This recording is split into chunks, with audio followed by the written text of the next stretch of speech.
بسم اللہ الرحمن الرحیم نحمدہ ونصلی ونسلم علی رسولہ الکریم اما بعد۔ معزز سامعین اکرام، السلام علیکم ورحمۃ اللہ وبرکاتہ۔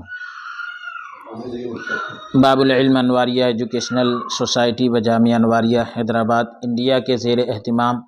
تفسیر مظہری کا سلسلہ وار درس جاری ہے، اور اس میں سورہ آل عمران کی آیت نمبر 49 سے ہمارے درس کا آغاز ہے۔ آیت نمبر سورہ آل عمران 49 آیت نمبر ہے۔ اعوذ باللہ من الشیطان الرجیم، بسم اللہ الرحمن الرحیم۔ ورسولا إلى بني إسرائيل أني قد جئتكم بآية من ربكم أني أخلق لكم من الطين كهيئة الطير فأنفخ فيه فيكون طيرا بإذن الله وأبرئ الأكمه والأبرص وأحيي الموتى بإذن الله وأنبئكم بما تأكلون وما تدخرون في بيوتكم إن في ذلك لآية لكم إن كنتم مؤمنين۔ اور رسول بنا کر، یعنی بھیجے گا ان کو رسول بنا کر بنی اسرائیل کی طرف، اور وہ انہیں آ کر کہے گا، یعنی یہ انہیں آ کر کہے گا، یہ لفظ یہاں وضاحت کے لیے ذکر کیا گیا۔ اصل ترجمہ یہ ہے کہ میں آ گیا ہوں تمہارے پاس ایک معجزہ لے کر تمہارے رب کی طرف سے، میں بنا دیتا ہوں، یعنی وہ معجزہ یہ ہے کہ میں بنا دیتا ہوں تمہارے لیے کیچڑ سے پرندے کی صورت، اور پھر پھونکتا ہوں اس میں، یعنی اس بے جان صورت کے اندر، تو وہ فوراً ہو جاتی ہے پرندہ، وہ صورت جو ہے پرندہ بن جاتی ہے اللہ کے حکم سے۔ اور میں تندرست کر دیتا ہوں مادر ذات اندھے کو، یعنی جو پیدائشی اندھا ہو اس کو بھی صحیح کر دیتا ہوں، اور کوڑھی کو، یعنی ایسا لا علاج مرض ہے یہ،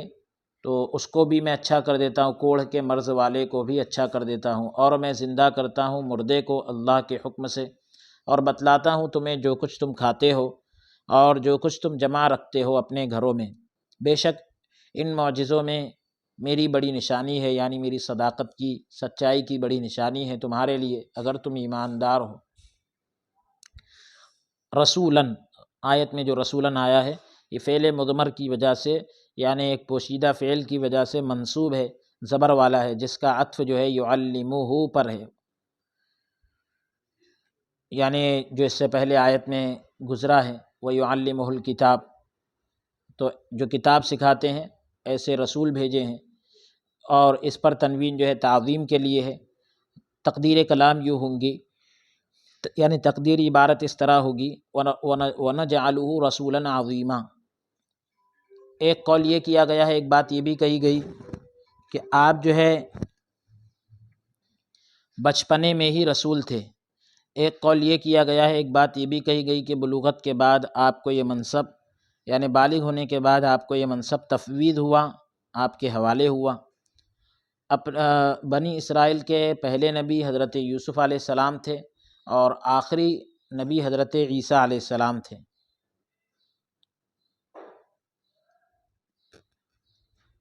پھر اس کے بعد ذکر کیا بنی اسرائیل کی طرف، تو حرف جار کے حذف کے ساتھ منصوب ہے، اور جار مجرور مل کر رسولاً کے متعلق ہے، یعنی رسولاً بِأَنِّی، یا یہ متقدمہ احوال پر معطوف ہے،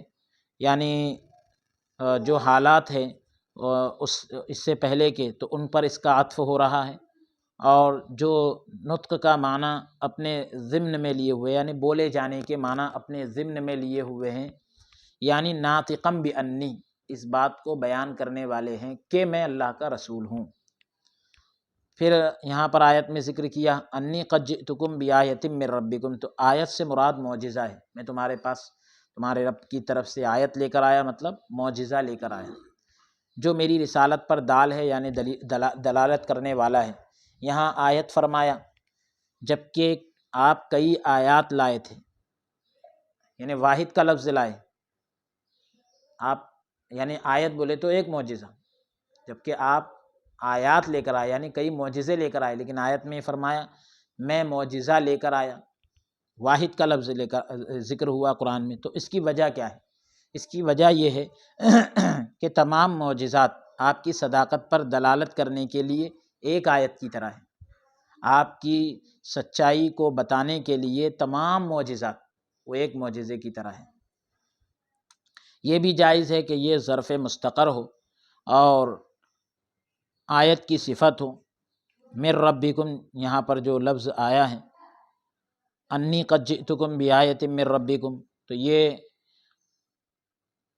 یہ بھی جائز ہے کہ یہ ظرف مستقر ہو، تمہارے رب کی طرف سے یہ جو لفظ ہے یہ ظرف مستقر ہو۔ یہ نحوی ایک اصطلاح ہے ظرف، اس کی پوری تفصیل آپ حضرات نحو کی کتابوں میں دیکھ سکتے ہیں۔ تو یہ بھی جائز ہے کہ یہ ظرف مستقر ہو اور آیت کی صفت ہو، یا یہ بھی جائز ہے کہ جئتکم کے متعلق ہو، یعنی جئتکم سے ریلیٹڈ ہو۔ نافع، ابن کثیر اور ابو عمرو نے یا کو مفتوح پڑھا ہے، یعنی زبر کے ساتھ پڑھا ہے، انی اخلق لکم من الطین، تو انیا پڑھا انی اخلق لکم من الطین کہیئۃ الطیر، اس کے تعلق سے یہاں گفتگو ہو رہی ہے، جبکہ باقی قراء نے جو ہے اسے ساکن پڑھا ہے، جزم کے ساتھ پڑھا ہے۔ نافع نے انی کے حمزہ کو مکسور پڑھا ہے، یعنی زیر والا پڑھا ہے، انی پڑھا ہے، کیونکہ یہ جملہ مستانفہ ہے، یعنی نئے سرے سے ایک جملہ ہے۔ باقی قراء نے اسے مفتوح پڑھا ہے، زبر کے ساتھ پڑھا ہے۔ یہ بھی جائز ہے کہ یہ انی قد جئتکم سے بدل ہو، اور یہ بھی جائز ہے کہ یہ آیت سے بدل ہونے کی وجہ سے محل جر میں ہو، یہ بھی جائز ہے کہ محل رفع میں ہو، یعنی حالت رفعی میں ہو، اور تقدیر کلام یوں ہو ای ہی انی لکم من الطین، لکم من الطین میں یعنی میں تمہارے لیے مٹی سے ایک صورت بناتا ہوں، یعنی اخلقو کا مفعول بہ، صورت محذوف ہے، میں تمہارے لیے بناتا ہوں یعنی صورت، تو صورت کا جو لفظ ہے وہ یہاں محذوف ہے، چھپا ہوا ہے، اور اخلقو جو ہے اصورو، یعنی میں تصویر بناتا ہوں، یا اقدرو، میں مقدر کرتا ہوں کے معنی میں ہے۔ ہیئت کہیئۃ الطیر، تو ہیئت کس کو کہتے ہیں؟ تیار شدہ صورت کو کہتے ہیں۔ الطیر جو ہے اس کو ابو جعفر نے یہاں اور مائدہ میں، سورہ مائدہ میں طائر پڑھا ہے، کہیئۃ الطائر پڑھا ہے۔ فانفخوا فیہ، تو یہاں میں اس میں پھونکتا ہوں، تو کس میں پھونکتا ہوں؟ تو ہو ضمیر جو یہاں پر ذکر کی گئی، اس سے مراد الطین یعنی مٹی ہے، مٹی میں پھونکتا ہوں، یا ضمیر کہیئت کے کاف کی طرف لوٹ رہی ہے، یعنی جو ہیئت ہے اس کی طرف لوٹ رہی ہے، اس میں جو کاف ہے اس کی طرف لوٹ رہی ہے، یعنی اس پرندے کے مثل میں، یعنی پرندے کے مانند جو چیز ہے اس میں پھونک مارتا ہوں۔ اکثر قراء نے یہاں طیر کو جمع پڑھا ہے، کیونکہ انہوں نے بہت سارے پرندے بنائے تھے۔ نافع، یعقوب اور ابو جعفر نے طائر کو مفرد پڑھا ہے، کیونکہ ان میں سے ہر ایک طائر تھا، ہر ایک پرندہ تھا۔ امام بغوی نے کہا کہ آپ نے چمگادڑ کے علاوہ کوئی پرندہ نہ بنایا، چمگادڑ کو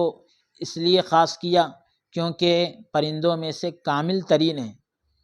کیونکہ یعنی اس کے پستان اور دانت ہوتے ہیں، اسے حید آتا ہے۔ وہب نے کہا کہ جب تک لوگ اسے دیکھتے رہتے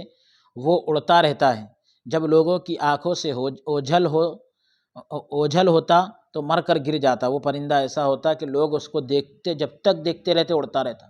اور جب لوگوں کی آنکھوں سے اوجھل ہوتا تو مر کر گر جاتا۔ ایسا صرف اس لیے ہوتا تھا کہ براہ راست یعنی ڈائریکٹ جو ہے خدائی تخلیق، اللہ تبارک و تعالیٰ کی کاریگری یا پیدا کی ہوئی چیز اور بندے کی وساطت سے تخلیق میں فرق واضح ہو جائے، یعنی بندے کے ذریعے سے جو چیز پیدا ہوئی اور اللہ رب العالمین کی طرف سے جو چیز پیدا ہوئی، دونوں میں فرق ہو جائے۔ یہ حضرت عیسیٰ علیہ السلام نے پرندے کو بنایا، اس میں جان پیدا ہوئی، پھونک ماری، وہ پرندہ اڑنے لگا، تو وہ پرندے کا معاملہ ایسا تھا کہ لوگ اس کو دیکھتے تھے جب تک اڑتا تھا، جیسی نظر ہٹی وہ پرندہ گر کے مر جاتا تھا۔ اور اللہ وجہ کیا ہے؟ تاکہ اللہ تبارک و تعالیٰ کی تخلیق میں، یعنی اللہ تبارک و تعالیٰ نے جو چیزیں پیدا کی اور حضرت عیسیٰ علیہ السلام نے جو چیز بنائی تو دونوں میں فرق ہو جائے۔ اللہ تبارک و تعالیٰ کے امر سے مراد حضرت عیسیٰ علیہ السلام کیا بنا؟ ایک مٹی سے پرندہ بناتے تھے، پھر اس میں پھونک مارتے تھے تو اڑنے لگ جاتا تھا۔ پھر اس کے بعد فرماتے ہیں کہ اللہ کے حکم سے، مطلب یہ کہ اللہ تبارک و تعالیٰ کے امر سے، اللہ تعالیٰ کا یہ فرمان کن اس پر آگاہ کرتا ہے، بتلاتا ہے، یعنی ہو جا، یہ اس بات کو بتا رہا ہے کہ اسے زندگی جو ہے اللہ کی طرف سے ملتی تھی، نہ کہ حضرت عیسیٰ علیہ السلام کی طرف سے۔ بِإِذْنِ اللہ، اللہ کے حکم سے وہ اڑتا تھا۔ اکمہ، یہاں پر آیت میں اکمہ کا لفظ آیا کہ آپ اس کا معنی یہ ہے کہ جو پیدائشی اندھا ہو یا جس کی آنکھیں ہی نہ ہوں۔ حضرت ابن عباس نے کہا کہ حسن اور سدی نے کہا ہے کہ اس سے مراد نابینا ہے۔ اکرمہ نے کہا کہ اس سے مراد اعمش ہے۔ اعمش وہ ہوتا ہے جس کی نظر کمزور اور آنسو زیادہ بہتے ہوں۔ مجاہد نے کہا کہ جو دن کو دیکھے اور رات کو نہ دیکھے اسے اکمہ کہتے ہیں۔ یہ ایسا مرض ہے، ابرص، کوڑھ کا مرض، یہ ایسا مرض ہے جس کی وجہ سے جسم پر سفید داغ بن جاتے ہیں، یعنی کوڑھی جو ہے، یہ دونوں ایسے امراض ہیں جن سے طبیب عاجز آ چکے تھے، ڈاکٹر بھی بے بس ہو چکے تھے،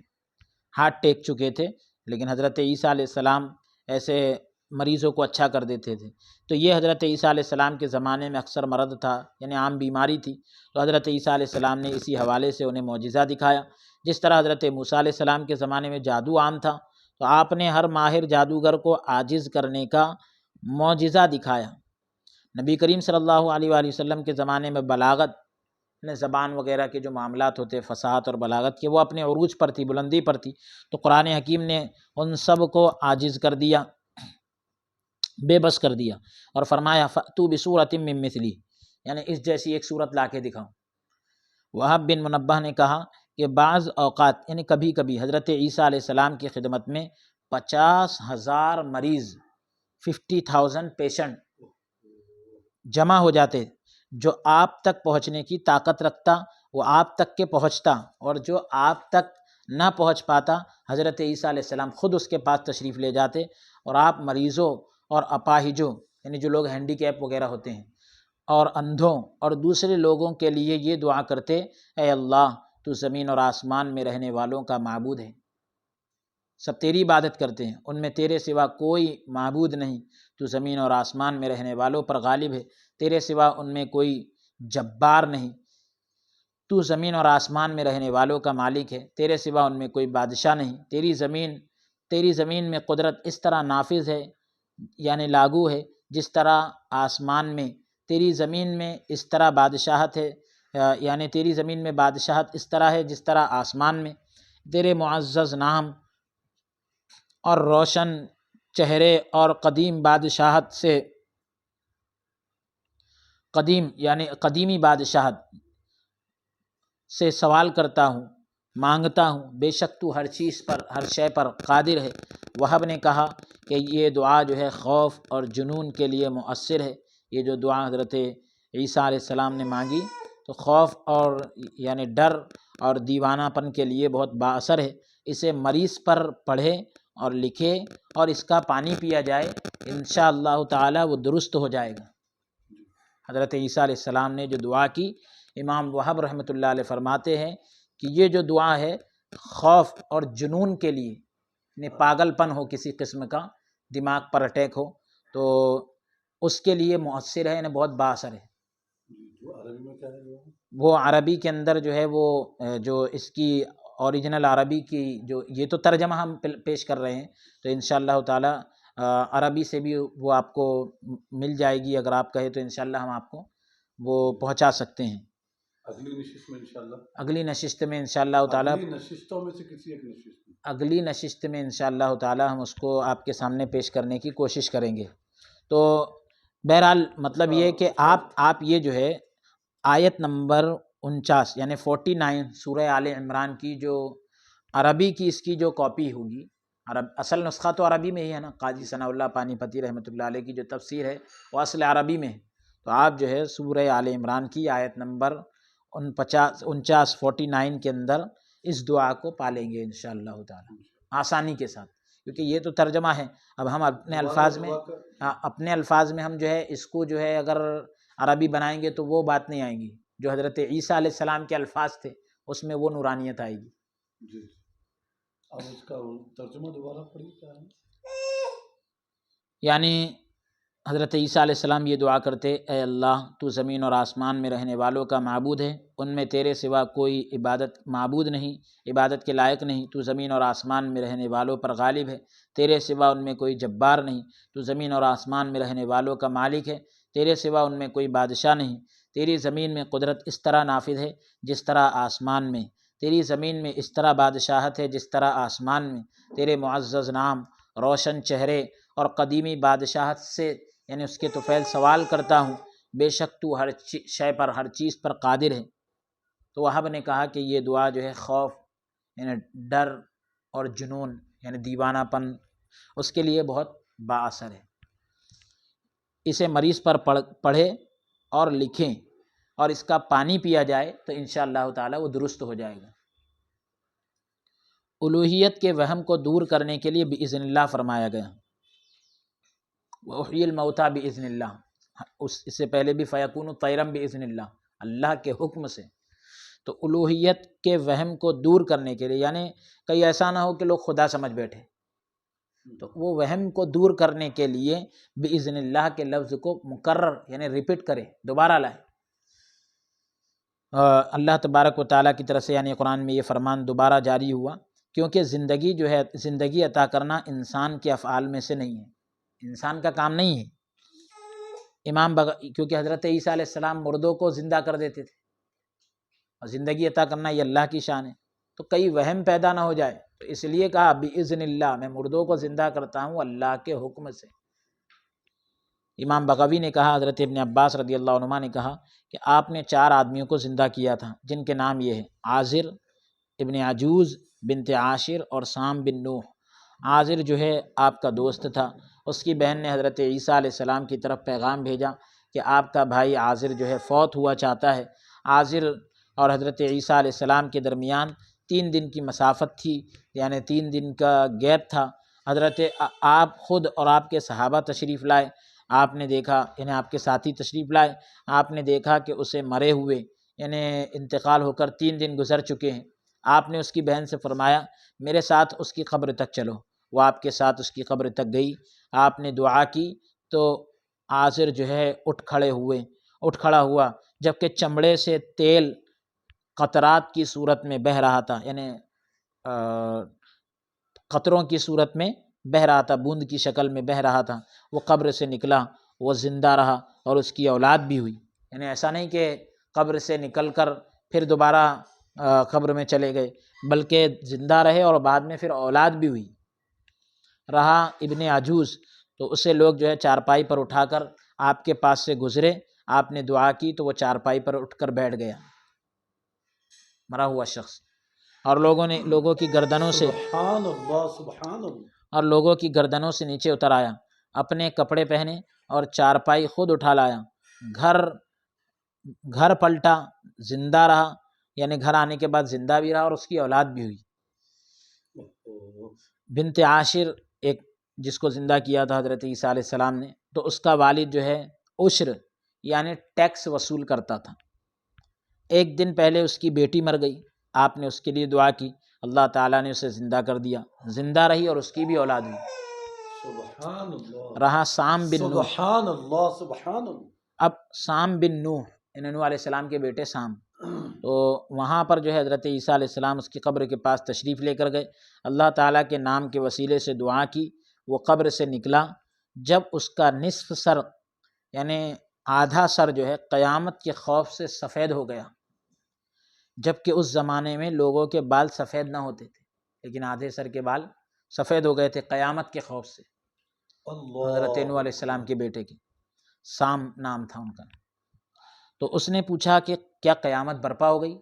حضرت عیسیٰ علیہ السلام قبر کے پاس پہنچ کر قبر سے اٹھائے تو سوال کرنے لگے نوح علیہ السلام کے بیٹے کی، کیا قیامت آ گئی؟ فرمایا نہیں، لیکن میں نے اللہ تعالیٰ کے نام کے وسیلے سے دعا کی، پھر فرمایا اب مر جا، یعنی اب دوبارہ چلا جا۔ تو اس نے عرض کی اس شرط پر کہ موت کی سختیوں سے اللہ تعالیٰ مجھے محفوظ رکھے گا۔ میں دوبارہ مر تو جاتا ہوں، لیکن اس شرط یہ ہے کہ اللہ تبارک و تعالیٰ مجھے موت کی سختی سے بچا کر رکھے۔ یعنی اس سے یہ اندازہ لگایا جاتا ہے کہ موت کی سختی کتنی خطرناک ہے۔ اسی لیے ہمارے آقا علیہ الصلوۃ والسلام اکثر جو ہے یہ دعا کی تعلیم ارشاد فرمائیں کہ اللہ ہمیں موت کی سختی سے بچا۔ آپ نے دعا کی، اللہ تبارک و تعالیٰ نے آپ کی دعا قبول کی۔ وَأُنَبِّئُكُم بِمَا تَأْكُلُونَ وَمَا تَدَّخِرُونَ فِي بُيُوتِكُم، بے شک ان معجزوں میں میری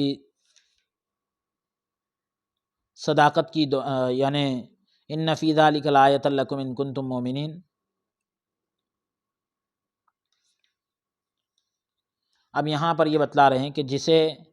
میں نے دیکھا نہیں ہوتا ہوں اس کی خبر دیتا ہوں، یعنی یہ اس کے بارے میں بتا رہے وَأُنَبِّئُكُم بِمَا تَأْكُلُونَ وَمَا تَدَّخِرُونَ فِي بُيُوتِكُم، کہ میں تمہیں بتاتا ہوں جو کچھ تم کھاتے ہو اور جو کچھ تم اپنے گھروں میں جمع کرتے ہو۔ تو اس کا مطلب کیا ہے کہ میں نے دیکھا نہیں ہوتا ہے، میں اس کی بھی خبر دے دیتا ہوں۔ حضرت عیسیٰ علیہ السلام ایک آدمی کو اس چیز کی خبر دیتے جو اس نے گزشتہ رات کھایا، یعنی پچھلی رات کھایا، جو وہ آج کھائے گا، اور جو اس نے رات کے لیے ذخیرہ کیا یعنی جمع کیا ہے۔ اور ایک امام فرماتے ہیں کہ حضرت عیسیٰ علیہ السلام کتاب کی تعلیم کے دوران بچوں سے اس بارے میں باتیں کرتے، جو بچوں سے اس بارے میں باتیں کرتے جو ان کے آبا عمل کرتے تھے، یعنی ان کے باپ دادا جو کام کرتے تھے، تو بچوں سے حضرت عیسیٰ علیہ السلام اس بارے میں بات چیت کرتے تھے۔ آپ ایک لڑکے سے فرماتے جاؤ تیرے گھر والوں نے فلاں فلاں چیز کھائی ہے اور تیرے لیے یہ چیز رکھی ہے، تیرے گھر والوں نے فلاں فلاں چیز کھائی ہے اور تیرے لیے یہ چیز رکھی ہے۔ وہ بچہ گھر جاتا، وہ روتا، یہاں تک کہ گھر والے اسے وہ چیز دے دیتے۔ گھر والے کہتے تجھے یہ کس نے بتایا؟ تو بچہ کہتا حضرت عیسیٰ علیہ السلام نے۔ تو لوگوں نے بچوں کو حضرت عیسیٰ علیہ السلام کے پاس جانے سے منع کر دیا، روک دیا، اور کہا تم اس جادوگر سے نہ ملا کرو، نعوذ باللہ۔ تو لوگوں نے اپنے بچوں کو ایک گھر میں جمع کر دیا، حضرت عیسیٰ علیہ السلام بچوں کی تلاش میں ان کے پاس آئے۔ لوگوں نے کہا کہ بچے یہاں نہیں ہیں۔ آپ نے پوچھا اس گھر میں کیا ہے؟ لوگوں نے کہا کہ خنازیر ہے۔ اللہ اکبر، لوگوں نے کہہ دیا خنزیر ہے۔ آپ نے گھر کے بارے میں پوچھا کہ یہ گھر میں کیا ہے؟ لوگوں نے کہہ دیا یہ خنزیر ہے۔ حضرت عیسیٰ علیہ السلام نے فرمایا چلو ایسے ہی صحیح، ٹھیک ہے جیسا آپ بول رہے ویسے ہی صحیح۔ جب لوگوں نے دروازہ کھولا تو سب بچے خنزیر بن چکے تھے۔ اللہ اکبر، اللہ اکبر۔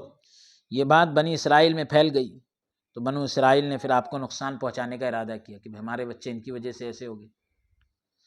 آپ کی والدہ ان کے ارادے کو بھاپ گئی۔ حضرت عیسیٰ علیہ السلام کی جو والدہ تھی لوگوں کے ارادے کو سمجھ گئی۔ آپ نے حضرت عیسیٰ علیہ السلام کو ایک سواری پر سوار کیا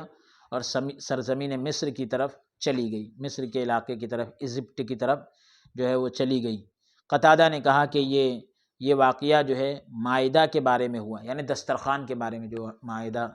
کا معاملہ ہے، جہاں کہیں وہ ہوتے من و سلوہ جیسا کھانا ان پر نازل ہوتا تو انہیں حکم دیا گیا کہ اس میں خیانت نہ کرے اور نہ ہی اس کو چھپائے۔ لوگوں کو حکم دیا گیا تھا کہ اس میں خیانت نہ کرے اور نہ ہی اس کو چھپائے، تو انہوں نے اس میں خیانت بھی کی اور کھانا بھی چھپا لیا۔ حضرت عیسیٰ علیہ السلام نے انہیں اس کے بارے میں بھی آگاہ کیا، الرٹ کیا، باخبر کیا جو انہوں نے کھانا کھایا تھا، اور اس کے بارے میں بھی آگاہ کیا جو انہوں نے ذخیرہ کیا تھا یعنی جمع کیا تھا۔ پس اللہ تبارک و تعالیٰ نے انہیں خنزیروں کی صورت میں مسخ کر دیا، یعنی ان کے چہروں کو خنزیروں کی صورت میں بدل دیا۔ اللہ اکبر۔ پھر یہ ہے ان فی ذلک لآیۃ لکم ان کنتم مؤمنین، یہاں اس میں اشارہ سے مراد ایسے امور ہے، یعنی اس میں نشانی ہے، مطلب ایسے معاملات میں نشانی ہے جو خارق للعادت ہے، یعنی عادت سے ہٹ کر ہے، جو دعوی نبوت میں حضرت عیسیٰ علیہ السلام کی صداقت یعنی سچائی کی دلیل ہے، تاکہ تم اس کے ذریعے ہدایت پا جاؤ، یعنی تمہیں ایمان لانے کی توفیق دی گئی، پس تم ایمان لاؤ۔ اگلی آیت کا نمبر ہے آیت نمبر 50 سورہ آل عمران۔ وَمُصَدِّقًا لِمَا بَيْنَ يَدَيَّ مِنَ التَّوْرَاةِ وَلِأُحِلَّ لَكُم بَعْضَ الَّذِي حُرِّمَ عَلَيْكُمْ وَجِئْتُكُم بِآيَةٍ مِّن رَّبِّكُمْ فَاتَّقُوا اللَّهَ وَأَطِيعُونِ، اور میں تصدیق کرنے والا ہوں اپنے سے پہلے آئی ہوئی کتاب تورات کی،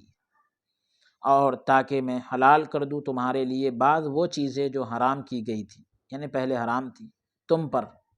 اور لایا ہوں تمہارے پاس ایک نشانی تمہارے رب کی طرف سے، سو ڈرو اللہ تعالیٰ سے اور میری اطاعت کرو۔ ومصدقاً، یہاں پر جو واو حرف عطف ہے تو اس کا عطف جو ہے رسولاً پر ہے، یعنی ایسے رسول جو تصدیق کرنے والے ہیں، یا یہ فعل مقدر کی وجہ سے منصوب ہے،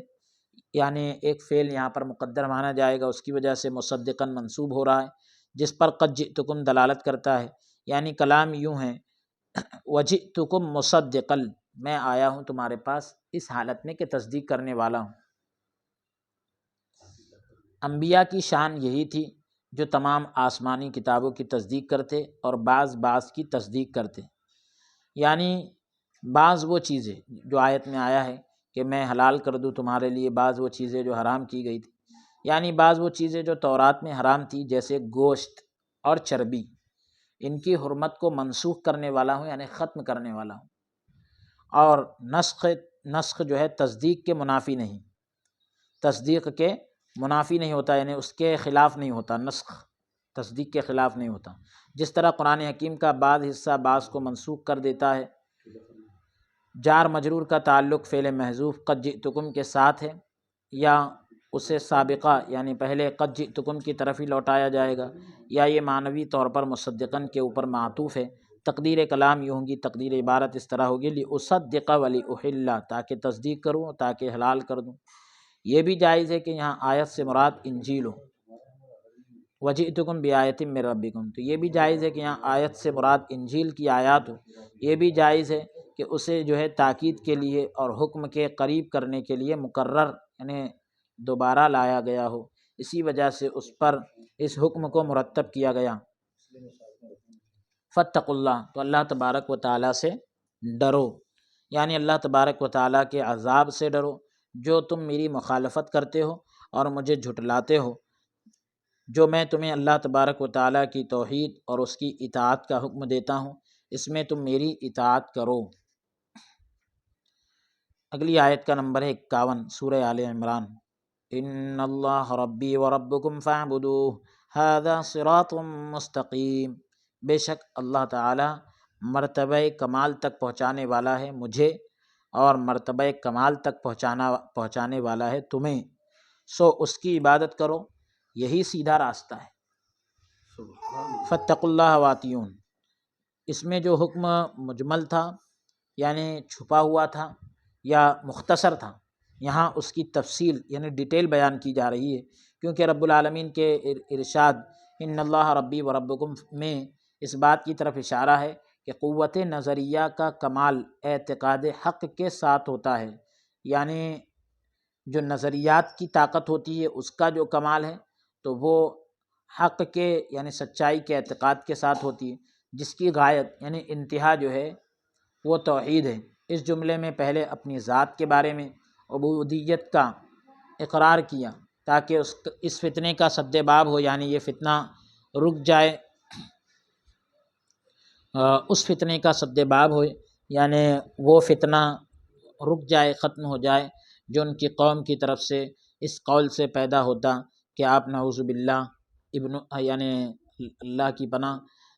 آپ جو ہے ابن اللہ یا ثالث ثلاثہ ہیں، یعنی تین میں کہ ایک ہے، یا نعوذ باللہ اللہ کے بیٹے ہیں، تو اس قول کا جو ہے رد ہو جائے، یہ فتنہ ختم ہو جائے، اور یعنی آپ نے خود کہہ دیا اللہ میرا رب ہے، تمہارا بھی رب ہے، لہذا اسی کی عبادت کرو۔ اور فاعبدوا میں اشارہ قوت عملیہ کی طرف ہے، اشارہ جو ہے قوت عملیہ کی طرف ہے، عمل کی قوت کی طرف اشارہ ہے، جو اوامر کو بجا لانے یعنی اللہ تبارک و تعالیٰ کے حکم کو پورا کرنے، اور مناہی یعنی جن چیزوں سے اللہ نے روکا ہے ان سے رکنے پر حاصل ہوتا ہے۔ پھر اس قول کے ساتھ ان دونوں کی تاکید بیان کی۔ ھذا صراط مستقیم، یہی سیدھا راستہ ہے، یعنی دونوں امروں کو جمع کرنے والا، دونوں معاملات کو جمع کرنے والا راستہ ہی وہ راستہ ہے جس کے خیر ہونے کے بارے میں شہادت دی گئی، گواہی دی گئی۔ حضور صلی اللہ علیہ وآلہ وسلم کے اس ارشاد کا معنی بھی یہی ہے، قل آمنت باللہ ثم استقم، یعنی تم یہ کہو کہ میں اللہ پر ایمان لایا اور پھر اسی پر جم جاؤ۔ یہ ارشاد آپ نے اس وقت فرمایا تھا جب آپ سے ایک صحابی نے یہ عرض کی تھی، یہ کہا تھا کہ اے پیارے آقا صلی اللہ تعالیٰ علیہ وسلم، مجھے اسلام کے بارے میں ایسی تعلیم ارشاد فرمائے کہ آپ کے بعد کسی اور سے پوچھنے کی ضرورت ہی نہ رہے، کسی اور سے پوچھنے کی ضرورت نہ رہے۔ تو اسے اصحاب سنن اور احمد اور بخاری نے اپنی تاریخ میں روایت کیا ہے۔ تو یہ آیت نمبر 51 سورہ آل عمران تک ہم تلاوت کر چکے ہیں۔ اگلی نشست میں انشاءاللہ تعالی آیت نمبر 52 سے ہم تلاوت کریں گے۔ آج کے سلسلہ درس کو یہیں موقوف کرتے ہیں۔ اللہ عز و جل قرآن حکیم کو سمجھ کر پڑھنے، اس پر عمل کرنے کی توفیق عطا فرمائیں۔ صلی اللہ تعالی وسلم علی خیر خلقہ سیدنا و نبینا محمد وعلی آلہ واصحابہ وازواجہ وذریاتہ واہل بیتہ اجمعین برحمتک یا ارحم الراحمین والحمد للہ رب العالمین۔